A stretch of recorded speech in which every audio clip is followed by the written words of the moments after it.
Good morning, everyone. Today we are going to discuss about chapter 1 of standard 9th science, and this is the third video of this chapter. And all your important topics and questions are included in this chapter. If you have any doubt belonging to this chapter, you have contact me, and my contact number is given on the screen. Now let's start with the first topic, and the topic is latent heat of vaporization. The amount of heat. What is the definition of latent heat of vaporization?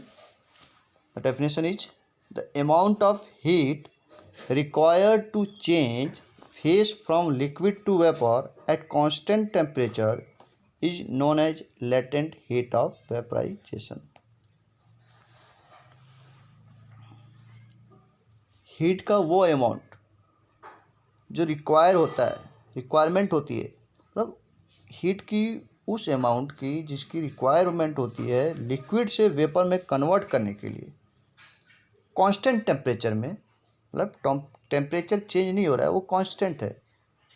उस समय हमें जितनी heat की ज़रूरत पड़ती है liquid को vapour में कन्वर्ट करने के लिए, उस हीट को कहते हैं latent heat of vaporisation. Actually आपने देखा होगा कि जब हम दूध या पानी को बॉयल करने के लिए गैस स्टोव पर रखते हैं तो वो तुरंत बॉयल नहीं होने लगता है। उसका एक कांस्टेंट टेम्परेचर होता है। उस कांस्टेंट टेम्परेचर पर आने के बाद ही वह बॉयलिंग करना शुरू करता है।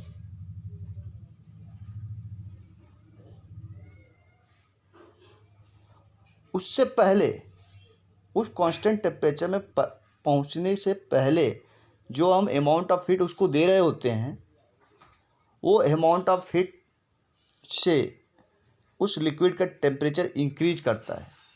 लेकिन जैसे ही उस कांस्टेंट टेम्परेचर तक वो पहुंचता है तो ये अमाउंट ऑफ हीट उसको मिल रही होती है, वो उसके टेम्परेचर को इंक्रीज नहीं करता है, बल्कि उस लिक्विड स्टेट में जो भी सब्सटेंस है, दूध हुआ या फिर वाटर हुआ, जो भी हुआ, उसको लिक्विड स्टेट से वो वेपर स्टेट में कन्वर्ट करने में यूज होता है वही।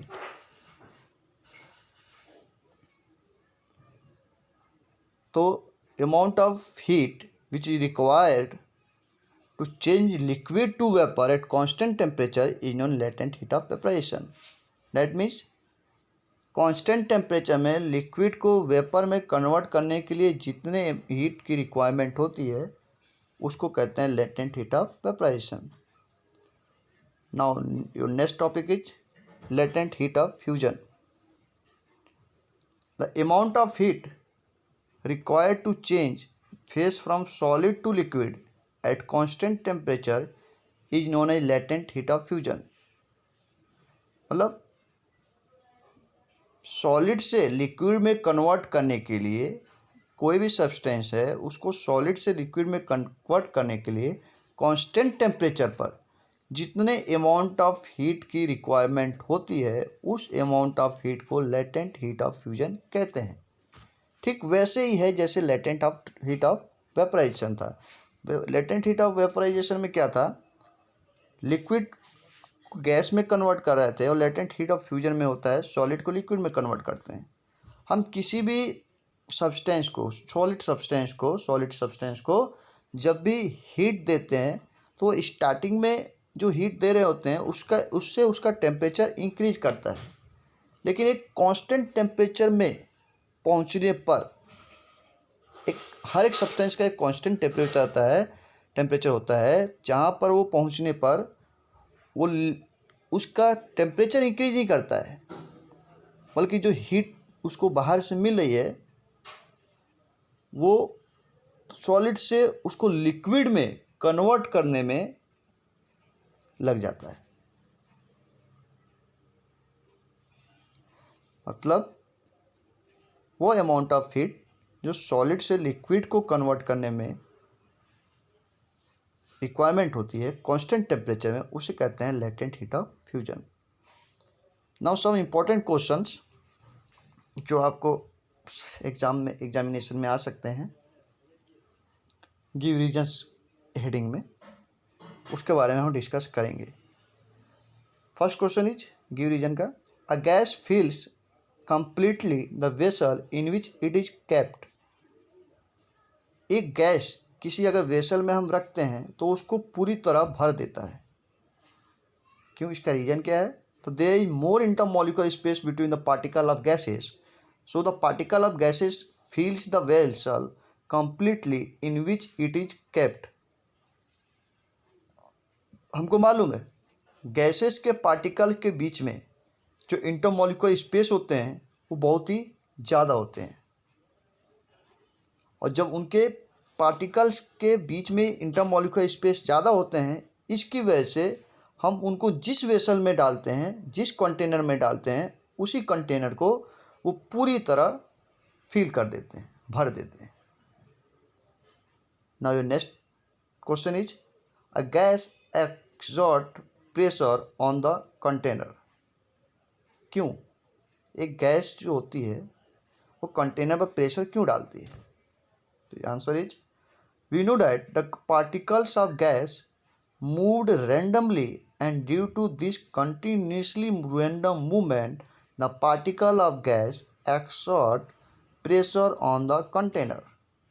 क्योंकि हमको मालूम है गैस के जो पार्टिकल्स होते हैं वो रैंडमली इधर उधर मूवमेंट करते रहते हैं, और लगातार रैंडमली इधर से उधर मूवमेंट करने की वजह से ये पार्टिकल्स कंटेनर पर प्रेशर डालते रहते हैं। Now your next question is, for any substance why does the temperature remain constant during the change of state. किसी भी सब्सटेंस के लिए टेम्परेचर कांस्टेंट क्यों होता है जब वो एक स्टेट से दूसरे स्टेट में कन्वर्ट होता है? ये इस क्वेश्चन का जो आंसर है स्टार्टिंग में मैंने इस वीडियो के स्टार्टिंग में जो 2 टॉपिक पढ़ाए थे उससे ही रिलेटेड है। जब किसी सब्सटेंस का स्टेट चेंज होता है, डैट मीन्स या तो सॉलिड से लिक्विड में कन्वर्ट हो या फिर लिक्विड से गैस में कन्वर्ट हो, तो उस समय जो उसको टेम्परेचर दिया जाता है वो टेम्परेचर उसके हीट को इंक्रीज करने, उसके टेम्परेचर को इंक्रीज करने में खर्च नहीं होता है, बल्कि उस मैटर के पार्टिकल्स के बीच में जो इंटरमॉलिक्यूलर स्पेस है उनको बढ़ाने पर, उनके बीच के डिस्टेंस को, उनके बीच के स्पेस को इंक्रीज करने पे खर्च होता है। तो इसका आंसर है, because during the change of state the temperature taken by matter is work on increasing the intermolecular space. क्योंकि जब कोई भी सब्सटेंस का स्टेट चेंज होता है तो जो टेम्परेचर मैटर ले रहा है वो टेम्परेचर उस मैटर के पार्टिकल्स के बीच में जो इंटरमॉलिक्यूलर स्पेस है उनको इंक्रीज करने में खर्च होता है।